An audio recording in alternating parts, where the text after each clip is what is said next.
As the Twilight series features characters from the Quileute tribe of La Push, Washington, we will be going into further discussion on Indigenous and Native American representation in later episodes. But for now, if you would like to learn more about the tribe, you can check out quileutenation.org and mthg.org to donate to the relocation efforts of their tribal school.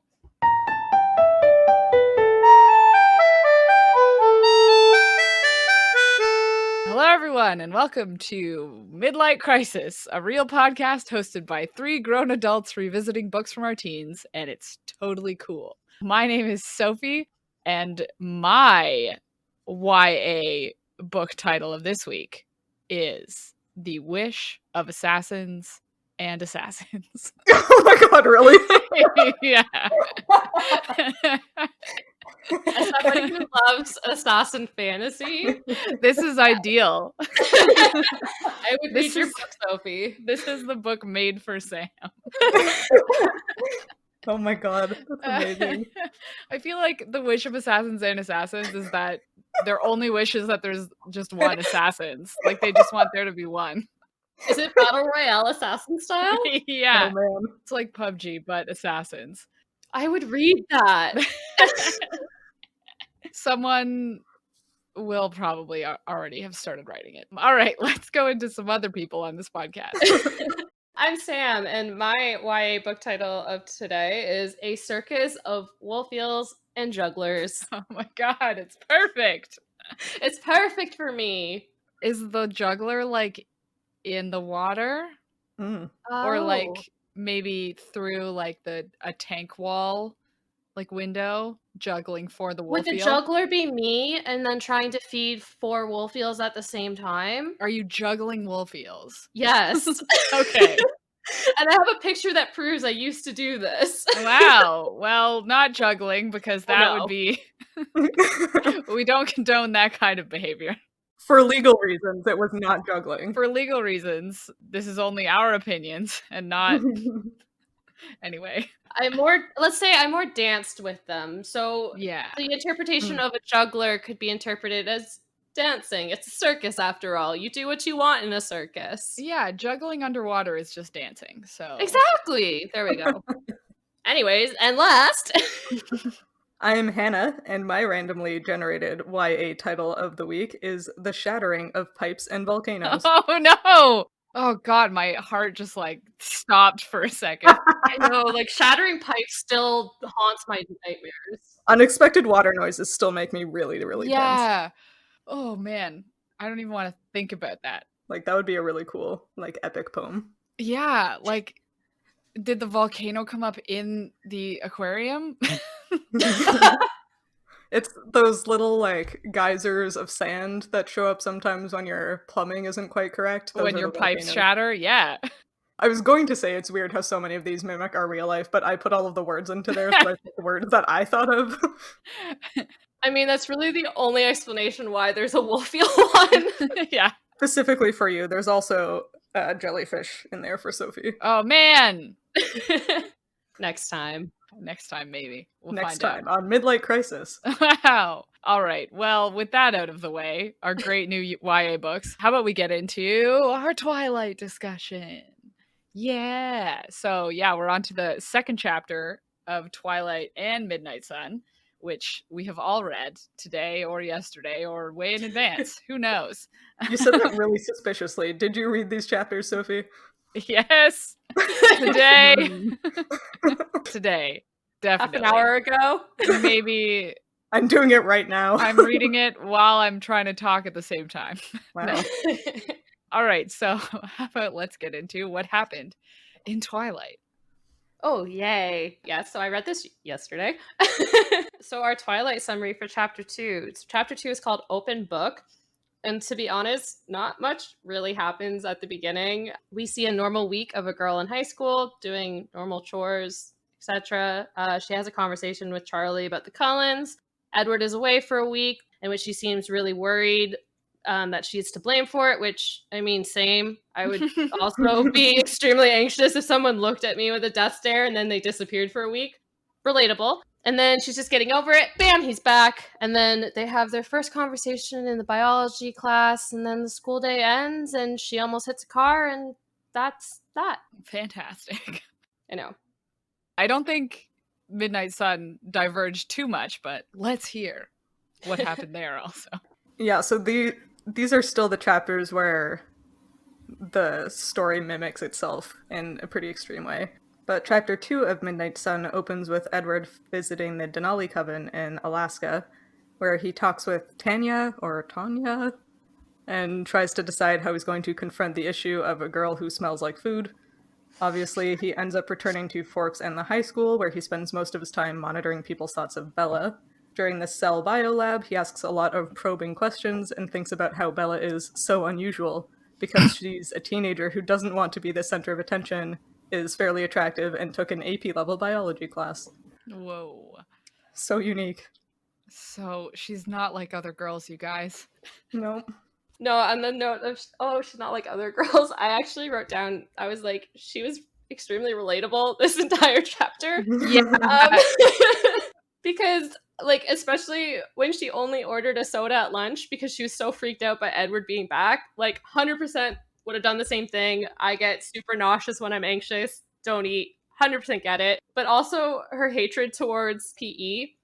Yeah. Physical education sucks. PE in high school is to date still the reason I hate the gym and hate physical activity and don't like playing team sports. So, like, highly relatable.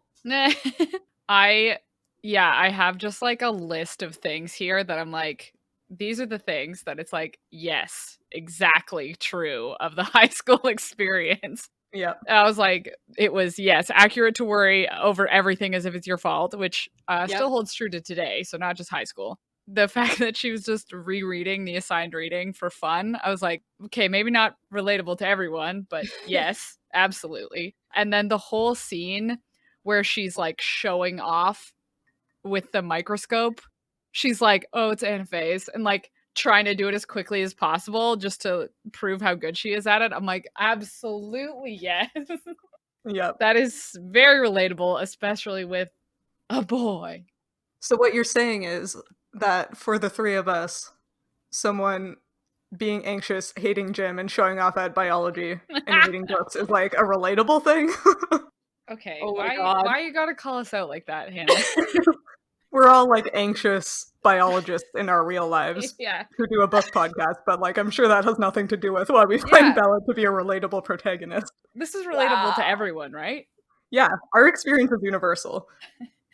Okay, but the part that was unbelievable to me, as perhaps all of the things I just mentioned being to blame, how like quickly everyone brought her into like their friendship and all the boys being in love with her. And I was never the new kid in a school, but like in my experience, high schoolers ignore you if you don't belong to their select few friends.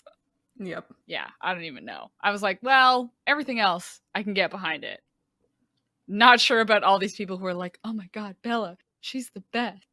But I wonder if it comes to the point too where we all came from, I think, rather big high schools, and they like it's a small town high school. So I wonder if that take is different, because I'm trying to think back to my high school, and I think I was pretty similar, but I was never the new student either. I was only the new student in grade 3, and that doesn't really count. I mean, I was put like I went from like a small elementary school to a bigger high school. But what they would do is they would put everyone from the elementary school into the same class in your first year in like middle high school. Oh. Because they were like, you all know each other. These are where your friends are. So we're just going to put you all in one class. And I was not in that class. I was in the class of the other elementary school because somebody fucked up somewhere. Which was fine. It worked out really well for me in the end, but it was like, no, nobody was like flocking to me being like, wow, the new girl from the other elementary school. It's like, no, definitely not. I did think of an example actually though, because my brother actually came into my high school as the new kid when I was in grade 12, I think, and he was in grade 10. And I'll never forget this one time we were both in drama and we were both part of the plays and stuff. And one of the girls in my grade actually said to him, oh, what happened to your sister? Like, you're the cool Truman. Oh, Something like Hey, that. I have that experience too. Yeah, and so my brother was like immediately accepted by the popular kids, and I wasn't because I was a huge dork in the best way possible now that I think back on it. But yeah, so I guess that's kind of a similar situation. cruel. Yeah. Absolutely cruel. Unacceptable. The Yeah. fact that she calls Eric Chess Club Eric. Oh my god, I wrote that down too. It's so funny. Just exactly how you would refer to people with a common name like Eric. It would be like, oh, you know, like Eric, the Chess Club Eric. Anyway, as someone who doesn't know anything about anything past the 2 chapters we've read, is the Denali thing, does that come back later? Yeah. Who's Tanya? I don't I think they come up at the end of Twilight, although I don't remember specifically, but they have more of a role in Eclipse and Breaking Dawn, I think. Or are they in Eclipse? They're definitely involved in Breaking Dawn with the whole like immortal child arc. I think they're in Eclipse. Yeah. I don't so maybe someone who has read the books more recently than us will let us know. Yeah, we'll figure it out. How does Edward know them? Yeah, so they're another of the quote unquote vegetarian covens. They're all female and like to pursue men without killing them, which is why they stopped eating people. But I believe the history is that the Cullen family lived with them for a while before moving down to the mainland United States, I guess. They didn't stay in Alaska because Tanya, or Tanya, however you say her name, Tanya had a thing for Edward, which you do see in this chapter of Midnight Sun, and he does not reciprocate it. Got it. Mm-hmm. Okay. This makes more sense now to me. Yeah. Because as like reading the Midnight Sun chapter, I felt maybe it gets cleared up later, but like I felt like, oh man, since I don't remember anything from the Twilight series, I'm basically like a person coming in and reading Midnight Sun apropos of nothing. And I was thrown a little bit, being like, what is happening? What's going on? So it's interesting. Yeah. Like it's made for a very specific audience, I think. Yeah, that's actually something I was wondering while I was reading it, because obviously the dialogue is verbatim in both books.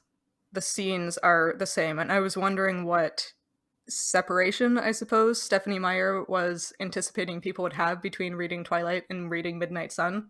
I feel like reading both concurrently is probably not the expected use of these books, but as you just indicated, Sophie, clearly she's expecting some memory of at least like characters and vague events that happen in Twilight to be carried into reading Midnight Sun. So I wonder what the expectation was for people to read this book. I almost want to say, like, because we touched on this briefly in the first chapter, but the writing is so much more honed in Midnight Sun. Like it's definitely like a meatier book to be reading so far, at least, than Twilight. And so my opinion is that it's just for the people who read Twilight 13 years ago and now are reading like heftier books.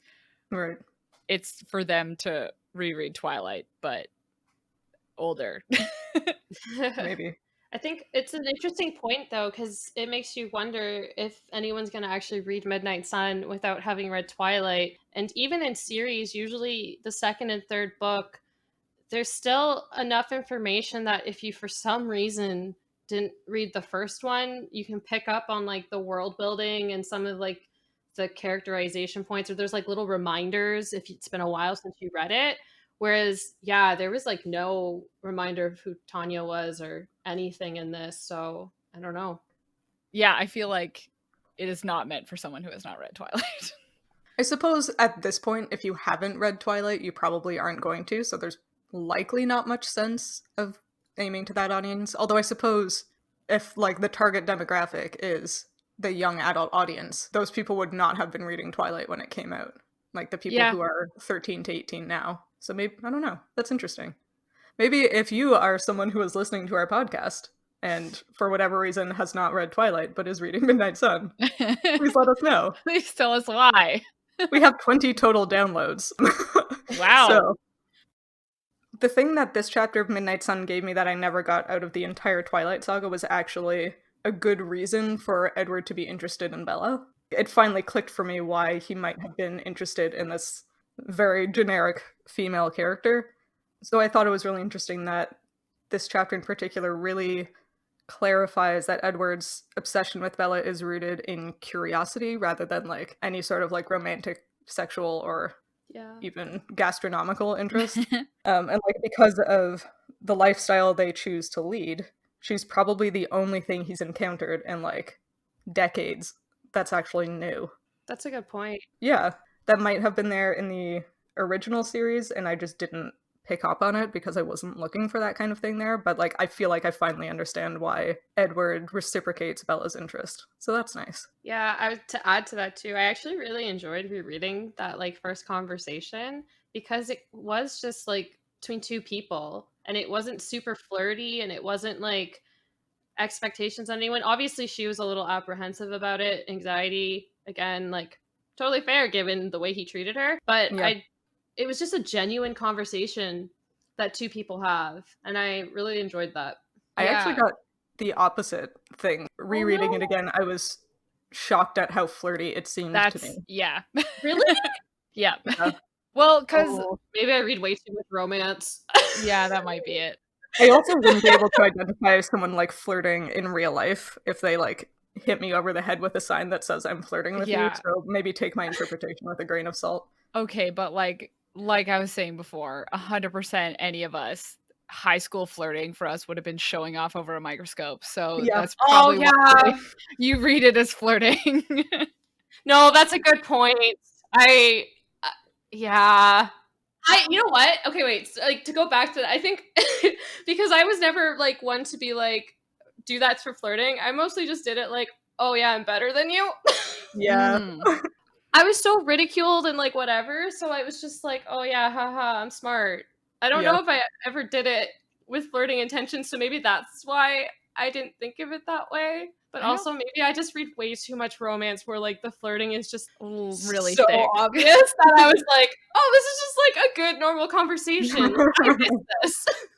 Yeah, no, because I was going to say the same thing where I was like, no, I definitely read that conversation as flirty, but same as you guys, I really liked that scene. Like, I was like, because I remembered not liking Edward for a lot of Twilight and the following books. And so I was like, well, I don't remember where I ended up because I don't remember what I felt at the end of the books or what happened. But yeah, reading this, I was like, he's kind of chill in this one scene. Was I wrong? And I guess we'll find out. Mm-hmm. Yeah. I think that wraps up talking about the books. I think we wanted to talk a little bit about the voice of YA. So while I was reading these two chapters, I was kind of struck with a thought because we discussed how we thought Midnight Sun was so much better written than Twilight. And we chalked that up to Stephanie Meyer being more experienced when she wrote it. But I then got to thinking, I was like, what if this was actually intentional? So what if Twilight is written, quote unquote, poorly as to represent the thoughts of a 16-year-old since it's written in first person? And Midnight Sun is seemingly written better, but the descriptions of everything are just like so much more lengthy and all of that because he's a 100-year-old vampire. So did she alter her writing style on purpose, just because of this? Which then got me into thinking, do authors who originally write stories, do they have older characters and they've written them this way, and then their agents or publishers or something are like, oh no, this would do so much better in YA, so let's like age your characters to 16, but all the characterization stays the same. So even when you're reading it, it says it's 16-year-old, but this character seems like they're 25. And so then I just kind of got down this rabbit hole of, well, okay, so what age do you expect in your YA literature? So I guess that kind of goes into my question to you guys to kind of open up the discussion is, does the age of the main characters drive whether a book is YA or adult? I don't think so, specifically because I just read a book where the main character is 16 and it is an adult fiction. But yeah, I feel like it's more in how it's written or like the tone. I agree that a lot of YA characters are definitely characterized as though they are in their 20s. Yeah. Yeah, I agree with Sophie. I don't think age is necessarily a determinator. I think it tends to be like something that is often true, but I don't think it's necessarily what makes something for a YA audience or what makes something for an adult audience. Yeah, although I will say on that note, I think, all YA books have a main character who is under 20, Mhm. but not all adult books have characters who are over 20, right? Like, Yeah. like it can be an adult fiction book with youth Yeah. as the main character, but YA, I don't know that they can have like an adult main character. Yeah. It's probably less relatable because like adults presumably can remember being teenagers. Yeah. We at least remember being teenagers, but it's probably a little more difficult for people who haven't experienced an age to put themselves in those shoes. Although my personal experience reading YA as a teen, I liked reading about characters who were a few years older, so they Yeah. seemed a little bit more mature. Like I Mm. liked reading about like 17-year-olds when I was 14, so it's like, oh wow, when I'm 17, I'm gonna be as cool as this person, which never happened. But oh, I lost my train of thought thinking about how uncool I was. So Yeah. then to like kind of go into it further, do you think it's divided in subgenre too, where there's more of those like distinct rules on like writing style or themes or whatever that divide it? Like for example, romance, there's like a clear division between what is YA and adult, usually in the form of sexual content. But in fantasy, I find those lines are a little bit more blurred. And to the point where you said YA normally, yeah, all the characters are below 20, but a lot of the top fantasy series like Game of Thrones, Jon Snow I think is 16, and The Name of the Wind, Quoth is 16 I think or something. But then you have Throne of Glass where Selena is 18, or Six of Crows where all the protagonists are 16 to 17. So it's like in fantasy I find that line is more blurred, but in contemporary romance, what are other genres? Oh my god. Sci-fi is a genre. Yeah. Yeah. Horror, probably. Horror. I think Twilight is actually officially considered YA horror, which Oh. is interesting. It's not particularly horrifying, but I suppose if you go by like the classical definition of like terrifying monsters, Yeah. maybe? They're too sexy to be horror. That's a lie. A lot of horror is sexy. Yeah. I was like, did you read? I read Kelly Armstrong's Other Women series, which is technically in the horror section. And those books are very sexy. We'll just leave it at that. Dang. Boy. I did want to circle back to Sam, what you were saying. Yeah. I didn't read Game of Thrones. I read the first book and was like, everyone I cared about died. Spoilers. So I fair. didn't read the rest of them or watch the TV show. But specifically 2 out of the 3 books I've read in the past couple weeks have had like a young character as the main character, but they are technically adult fiction. And I found for both of them, shout out to How Rory Thorne Destroyed the Multiverse, which was such a good book, you guys. But it was very like political. So a lot of what was contained within the story was like, dealing with like a corrupt government and working out your way through politics. And so I almost want to say that's a very clear line between young adult and adult fiction is like, all the stuff that when you were a teen, you were like, I'll never be into politics. And then you grow up and you're like, cancel the government. So, yeah. But on that point, then, where do you put the Hunger Games? Because I feel like that whole trilogy brings up similar themes, but maybe not as obviously. I don't know. To me, rereading it again as an adult, I was like, yo, let's take down the government. Yeah. Which I didn't really relate to when I first read it. I was just like, oh, love story, Peeta, Gale. And now I'm like, yeah, no, like, screw the Capitol. Yeah, correct me if I'm wrong though, because it's also been a really long time since I read those. That's but fair, it was another case of like later in the series that like it was second, third book that happened, right? Yeah, like because it's the same with Harry Potter, right? Like it's as you get later into the series, you're like, oh, we're getting into more adult themes, and it's not romance. Yeah, no, I'll take that. Yeah, I accept that. So maybe that is part of the disconnect between the apparent voice in Twilight and Midnight Sun then, even though they're set at the same time. Yeah. Midnight Sun is supposed to have grown with the audience. Yeah. Yeah. I also believe that it could just be like a perfect storm of Stephenie Meyer's been writing for a lot longer now. Yeah. I also suspect, like, you know, it's usually older authors, and by older I mean literally over the age of 25. Like not a YA age, who are writing these YA novels. And so it's like you are writing from a more mature standpoint. So even if you try to write down, you're going to be writing older regardless. Yes. And also, yeah, later in the series, technically, even though it's the beginning of the series. No, I really want to read that book you recommended now.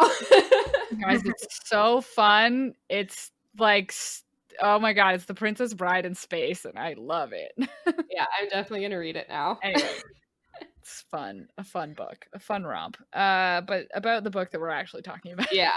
Yeah. Did you have other... So my third question then, on the whole, topic of reading YA and adult, well, if you're reading YA, do you just think of the characters as older in your head to forget they're 16 and nothing like you were at 16? Or do you read them at that age? Like, I know personally, I sometimes just like think of them as older, especially in fantasy, because those lifelines tend to be longer. No, shorter. Mm-hmm. So 16 is more akin to like 25 now. But it's just, yeah, do you guys feel the same? It's a bit different reading Twilight because like they're in high school, so it's really easy to be like, oh yeah, you're definitely a teenager. But if you're reading something that is set in a different kind of world where like school isn't kind of the same, do you age them up in your head? I don't, but I do find reading books about like teenagers in peril or watching like movies about teenagers in peril affects me a lot differently now that I'm an adult. I find it really bothers me to read about or watch like 15, 16-year-olds in these problems that like I certainly wasn't equipped to deal with as a teenager. I feel like it's not necessarily like standard for teenagers to be able to deal with some of the situations that we like to throw at our teenage characters. So I always find it a little bit upsetting that there aren't more competent adults who are willing or able to help the people in these stories. Which I don't know if that's just like misplaced maternal instinct, because I don't have a maternal instinct for real children. I might as well have it for fantasy ones. But yeah, like it hit me the hardest for the first time watching Spider-Man Homecoming, I think, when that came out. I was just so upset the whole movie that none of the adults who were supposed to be protecting the minor characters were doing their job properly. So I don't think of the characters as older, but I think of myself as older than the characters. A little different of a perspective. No, I like it. Yeah, I guess maybe it's born out of the same thing. I hate reading about teenagers. It's a good genre to focus. Yeah, seriously. I like the genre, but like if I could read a book where the character's age is never mentioned, I would be the happiest person. Like even adult fiction, like I'm like, just don't tell me how old this character is. I don't want to know. Yeah, I get so uncomfortable, especially because, you know, I enjoy a book that has like a nice romantic subplot. Like I'm like, and this is happy, they're in love forever. Yes. But when that character is 16 or 17, I'm like, impossible. I was like, you will not, this is like a fantasy world and you're being like, and then we were in love like it was destined to be. And I'm like, no, you aren't even a real human yet. You cannot know that you're going to be in love with this it's so true ageless vampire until you're 100. Like, sit down, young lady. Yeah, sit down. You get out of here. With this. So true. I get so uncomfortable. Like any form of media, I'm like, as soon as the main character is under 18, I just cringe. Also because I'm like, this is not. I'm over 18. Yeah, this is illegal. I cannot be reading about this romantic situation between these under 18-year-olds. On your point, Sophie, I do want to shout out the authors who are realistic in their writing too, because I've read a few series where the main character has multiple love interests throughout a series. Yeah. And I have mad respect for that because that's so much more realistic than I've met one person, been in one relationship my whole life, and Oh my you're God. going to be the one I marry you. Whereas no, I've dated 4 people throughout this series, and like it's going to be maybe the second one or the last one, but it's more diverse than just insta love. Yeah. Readers like reading about the lead up, the Yep. flirting part way Yes. more. So that's a way better thing than being like, and they've been in love for 7 books. It's like, no, no, 0% chance. Yeah. Oh my God. I can't even. This is too much. We've all become Charlie now. Yeah. The beleaguered adult in the series. I give mad Charlie vibes on a regular basis. Man, Yeah. Charlie's a good dude. He's a I'm good like- dude. He can't cook. He's me. Okay, so on that, I'm mad about this. Oh, oh no. I'm so angry that what? Charlie can't cook a meal? Oh, He's been like a bachelor for how old is his daughter? 10 years? How long has it been? Like, are you fucking kidding me? People who make their daughters do all the household chores. Oh, he's a police officer, chief. Is he a chief? He's responsible for other people working for him, and he can't. I don't. This is. Yeah. I'm all riled up about these 2 latest topics. so I will add to that, as when we originally read this, being that age 16. Oh, I don't want to call it my dad right now. Uh-huh. No, my dad can't cook worth Okay. So like I see your point though, Sophie, because as I'm the same way. I can actually cook. That was a joke. I am single, live with a roommate, but I make my own food. But yeah, no, at that age, if I was 16 and living with just my dad, he would 100% would have relied on me to make food for him.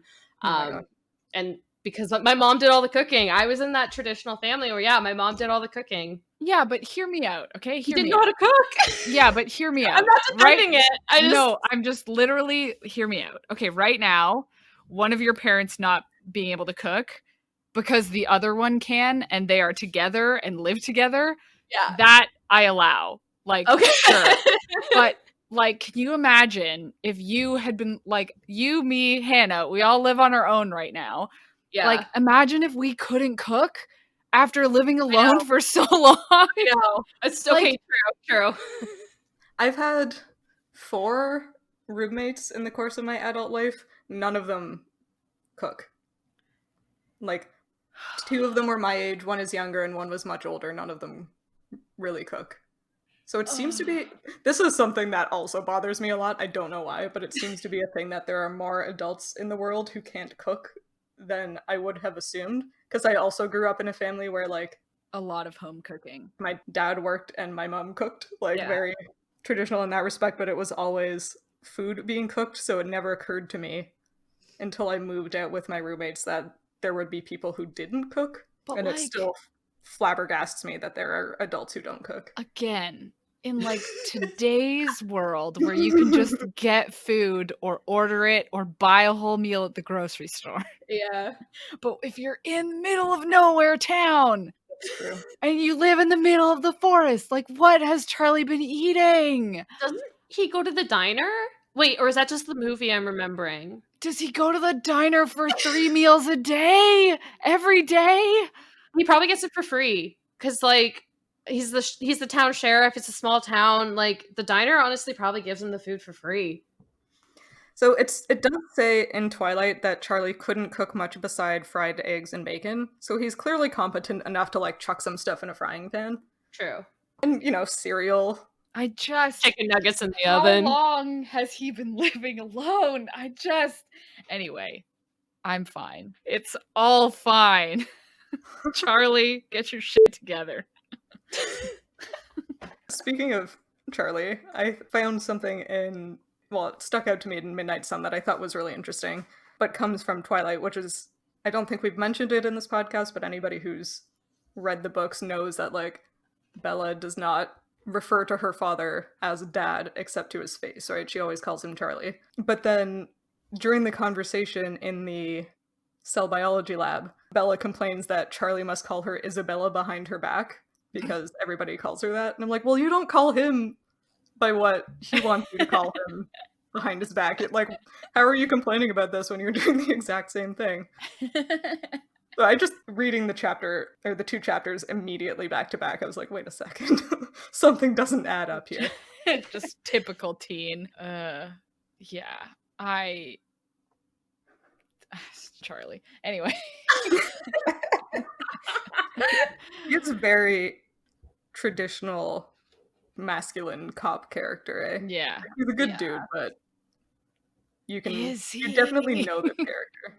Well, I like how he stood up for the Cullens when the entire town was basically like, well, I guess he automatically assumed that's what Bella was going to say, and then like immediately went to their defense. So like, and presumably that was based on something, right? I can't imagine he would come out and be like, oh, the new people, I assume everybody hates them.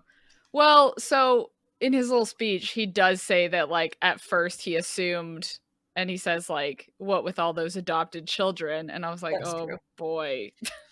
True. Like, that's not a cool way to be. Charlie. Listen, I didn't hate Charlie, I think, the first time I read these books. I think I'm not going to like Charlie on this read around. Fair enough. Anyway. I'm interested to see now. We'll find out. Yeah. Anyway, what were we talking about before? I forget. We got on sidetracked. We very much sidetracked from, well, my question was, oh yeah, do you age up characters in your head or whatever? And that's how we got there. Right. Yeah. As long as there's no romance in it, like if it's a 9 to 12 novel, I am totally chill with whatever age. It's as soon as it gets like Hannah's with the danger, for me it's like, don't you dare think about smooching that person. Yeah. I'm like, yeah. You're not allowed to date until you're 18. Hannah's one side of the weird maternal instinct, and I'm the other side where I'm like, don't even think about it. If one of us ever has, if we ever have like a mutual friend who has a child, it's going to be getting a lot of confusing, like, non-biological ant signals from us. Because I'm going to be on one hand being like, yeah, you're like your own person, do whatever you want. And then I'm also going to be like, but no dating. I'll be like, if you go into your room with a person, you have to have the door open at all times. We're such squares. This goes to my point, though, is that I firmly don't think there's some books in the YA section that shouldn't be there, because I can't imagine reading A Court of Mist and Fury when I was 16. That book is so sexy. It's like it can't. I didn't know. No, but that kind of goes into where I was kind of going with all of this. It's because you have some of the like adult fantasy. Like I just finished A Wise Man's Fear and the King Chronicles. Oh my god! Congratulations, you did it. I did it. But like, there's some sexual content in there, but it's nothing. It's not actually super explicit. So I was like, oh, okay, I'd be okay, like a 16, 17-year-old reading this. But then I'm like, A Court of Fist and Fury, which is in YA. Like I've gone to the bookstore a lot. It's right there. It's in the teenager section. And I'm just like, that is the raciest book I've ever read. And I read it at like 23. And that's just like teens could read that. And I'm like, this is a problem. Yeah. It's not a problem, but it's also like kind of a problem. So, and that's kind of where I kind of was like, the lines are blurred because I don't read a lot of YA contemporary, to be honest. Mm-hmm. So I don't really know if those scenes are as explicit in there. But if you read adult romance, like you're 100% going to get a smut scene. You know that. Yeah. Right? But with YA fantasy, your adult fantasy, it could have like a mention of some things and could have some sexual content. But sometimes you'll go through a whole book and not have a single smut scene or like single anything like that. And in a lot of YA books now, you get the full thing. So I'm like, what's going on? Anyways. It's weird because I feel almost like a fantasy, like adult fiction, like fantasy or sci-fi or whatever, that Mhm. had the level of like explicit content that a YA book had would be shelved in romance. Like it would be like, 100%. sorry, this is a romance book, so you know. But in YA, like they're not going to create a YA romance section because like every parent would clutch their pearls and be like, goodness, you can't have that. So like they just are like, oh no, it's just all YA. All of this, yeah, the 7th Harry Potter book and A Court of Mist and Fury, same thing basically, if you think Oh my about it. God. And it's not. But then that's why there's this new genre called new adult, and that's Oh. supposed to be that like in between where it's basically just where fantasy authors can write their smutty romance within fantasy, but it's not YA and it's not adult, but they have their own subgenre, so we all know where to go to, which like I'm not angry about because I went into a book this week, I read it, it was targeted as new adult, I absolutely loved it, it's what I needed. But it is leading to this newer distinction, and I think it kind of goes to what we were talking about in the prologue episode. It's like, is it YA fantasy because it includes romance? Anyways. I mean, it's so I don't understand anything about how books are separated. Me neither! None of it makes sense, like, at all. Yeah. Well, I think normally we go into what we think is going to happen next time. In Midnight Sun, it is Risk. And in Twilight, It's Phenomenon. okay, good. It's Phenomenon. So, not the same this time. So do you think the chapters will have different contents then, since they have different titles? Oh, that's interesting. If that's how it goes, that would be very useful for us. Yes. Just to be like, they are different this time. Yeah, I don't have any idea what's going on. Maybe this is where Jacob gets introduced.